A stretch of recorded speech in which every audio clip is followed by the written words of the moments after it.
Et c'est Crime Story, les rendez-vous d'Alfred Hitchcock racontés par Serge Surillon. Aujourd'hui, comme dans un cauchemar, de Sibyl Guilford.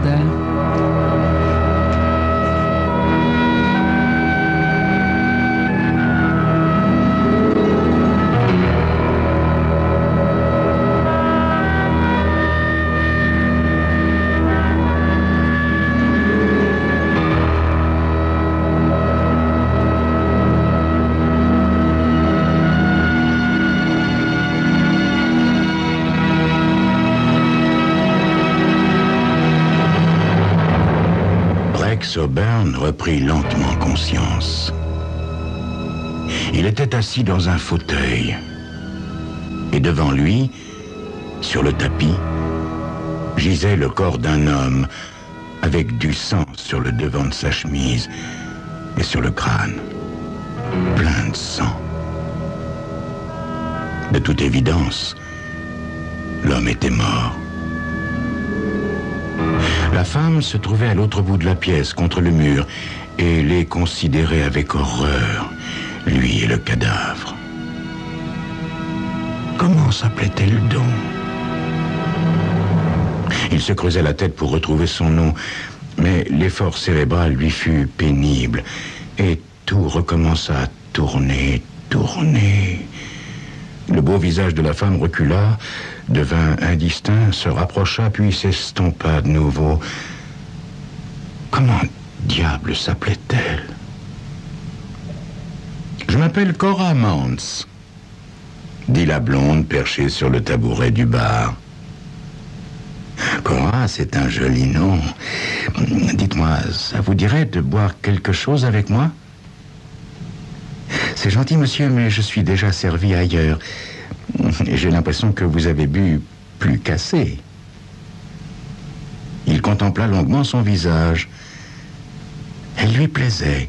Elle était jolie, bien sûr, mais ça n'était pas seulement à cause de ça.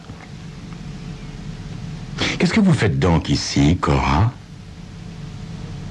Mais nous sommes dans un bar, non? N'est-ce pas un endroit où l'on vient prendre un verre? Johnny? Je ne m'appelle pas Johnny. Je m'appelle Rex. Rex O'Byrne. Un peu de compagnie masculine, ça ne vous intéresse pas du tout? Cora? Il remarqua alors qu'elle portait des bagues. Une jolie avec un diamant et une large alliance. Il lança à l'aveuglette. Vous avez des ennuis avec votre mari, Cora? La façon qu'elle avait de se taire traduisait ce qu'elle pensait aussi bien que des paroles. Ses cils bruns, soyeux, voilèrent ses yeux verts, tandis qu'elle absorbait une autre gorgée du Manhattan. Pendant un instant, elle parut féline, dangereuse, mais ô combien fascinante. Dites-moi, Cora, je veux dire, Madame Mance, non, Cora, est-ce que je pourrais vous être utile? Tenez, prenons une table et buvons un verre en amis. C'est vrai, Cora, affirma-t-il environ 1 heure après qu'ils se furent assis à une table. C'est vrai. Un jour, j'ai tué un homme. C'était de la légitime défense, bien sûr. Comment est-ce arrivé? Demanda-t-elle. Oh, il n'y a pas grand-chose à dire, Cora. C'était un accident d'escrime. D'escrime? Oui, d'escrime. Vous savez, avec des fleurets, des épées. J'ai été champion d'escrime quand j'étais étudiant. Un soir, on était en train de boire un verre avec des amis et on avait bu un peu trop. Un camarade et moi, on a eu une discussion et on s'est livré à une espèce de duel sans masque ni cuirasse. Mais vous savez, même un fleuret moucheté peut être une arme mortelle si on touche au bon endroit en allongeant une botte assez forte. Eh bien, c'est ce qui m'est arrivé par accident. On m'a condamné à 5 ans pour homicide involontaire et j'en ai fait un peu plus de 3. Je suis donc ce qu'il est permis d'appeler un ex-détenu. Pourquoi est-ce qu'il lui racontait tout ça? Il se l'était demandé alors même que les mots lui sortaient de la bouche. Simplement parce qu'il avait trop bu? Ou parce qu'il avait commencé à être très attiré par elle? Était-il en train de tomber amoureux? Ils avaient tous les deux des problèmes, ça les rapprochait. Et elle était si belle. Vraiment très belle. Douce, sensible, compréhensive. Mais vous-même, Cora, vous m'avez raconté que votre mari vous maltraitait, qu'il vous avait même battu. Enfin, vous ne pouvez pas vivre avec un homme pareil, voyons. Rex, ne vous laissez pas entraîner dans mes problèmes. Mon ménage est une histoire lamentable. Ne vous en mêlez pas, Rex. Mais Rex n'écouta pas son avertissement. Ils continuèrent à parler, se faisant des confidences très intimes jusqu'à une heure tardive. En fait, ils bavardèrent jusqu'à l'heure de la fermeture, jusqu'à ce que le patron du bar dise aux clients de rentrer chez eux. Il était donc tout naturel qu'ils partent ensemble. Il voulait la conduire quelque part, n'importe où, ailleurs, mais elle protesta. Elle devait rentrer. Elle était mariée. Elle était toujours la femme de Nick Mons. Il la reconduisit donc chez elle, un joli bungalow dans un lotissement de banlieue. Elle le mit en garde, mais il fit encore la sourde oreille et l'escorta jusqu'au seuil de sa maison. C'est alors qu'il vit Nick Mons, son mari, pour la première fois. Il était plus grand, plus d'1,80 m. Et il avait un visage sombre aux épais sourcils noirs, avec des petits yeux qui étincelaient par-dessous comme les prunelles d'un animal retranché dans la pénombre de sa tanière. Le premier geste de Nick Mons fut de saisir sa femme par le bras et de la tirer à l'intérieur de la maison, violemment. Puis, du revers d'une de ses mains immenses, il la gifla à toute volée. Elle s'effondra en gémissant, et Rex Auburn, bien évidemment, s'élança à son secours.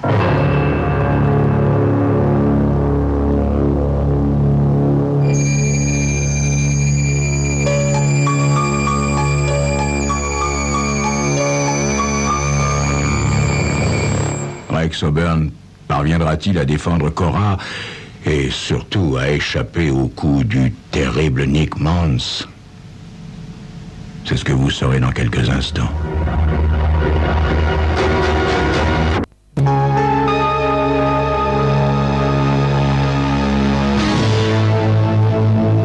Vous l'avez tué avec le tisonnier pour vous défendre, disait maintenant Cora. Vous vous êtes terriblement battu avec Nick. Il vous a frappé avec ses poings, puis avec une lampe et une chaise. Et à la fin, vous avez pris le tisonnier dans la cheminée. C'était de la légitime défense, Rex. Comment se faisait-il qu'il se rappelât presque tout ce qui s'était passé avant la bagarre et qu'il ne se souvint absolument plus du combat lui-même? Était-ce la combinaison de tout l'alcool qu'il avait absorbé et de la correction qu'il avait indubitablement reçue de la part de Nick Mons? Peut-être. Il avait dû perdre conscience pendant un long moment.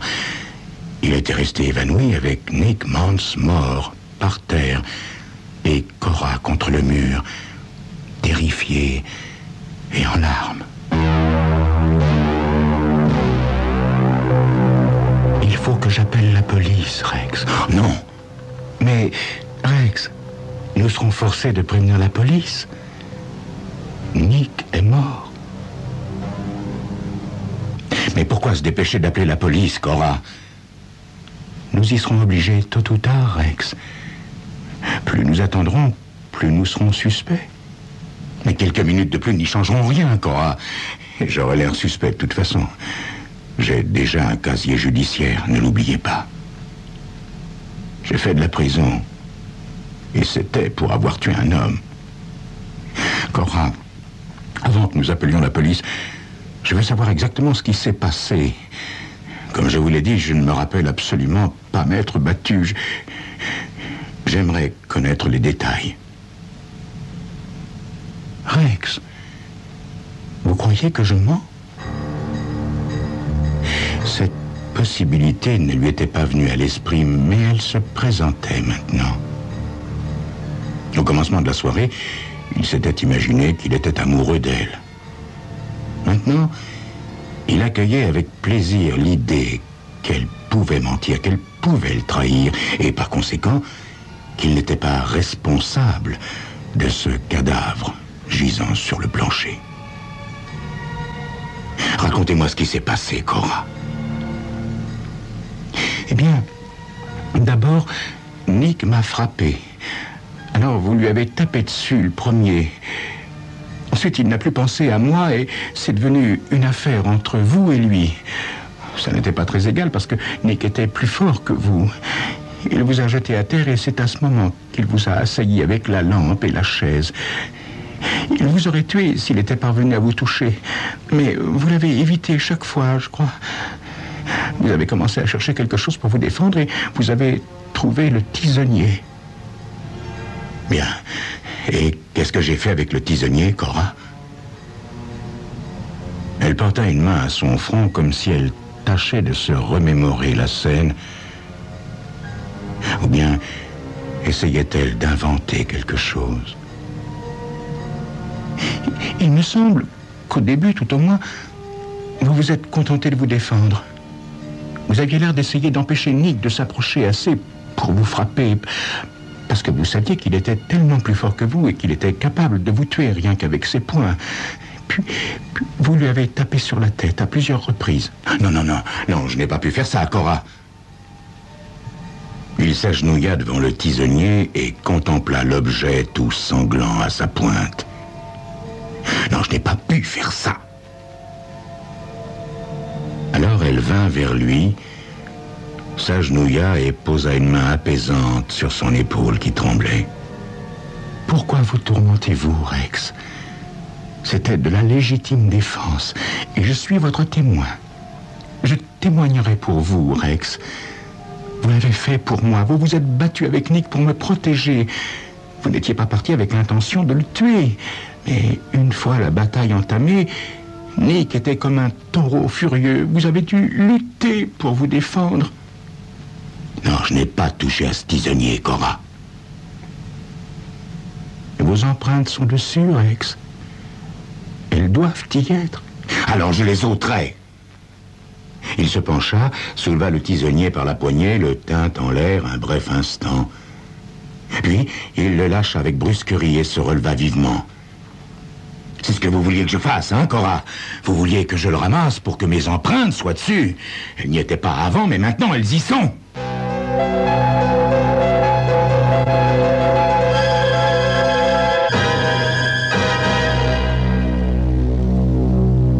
Il se détourna et s'éloigna de quelques pas. Puis, il la regarda. Elle était toujours agenouillée, à l'endroit où il l'avait laissée, les yeux levés vers lui avec cette même expression d'innocence et d'incrédulité. Belle, oui, elle était belle. Et elle s'était servie de sa beauté pour l'entraîner dans cette histoire. Je m'en rends compte maintenant, Cora. Vous ne me faites plus illusion. Mais je ne comprends pas, Rex. Vous voulez dire que vous faites semblant de ne pas comprendre. Mais je ne suis plus ivre, Madame Mance, c'est moi, je comprends. Reprenons depuis le début. Commençons par votre arrivée dans ce bar.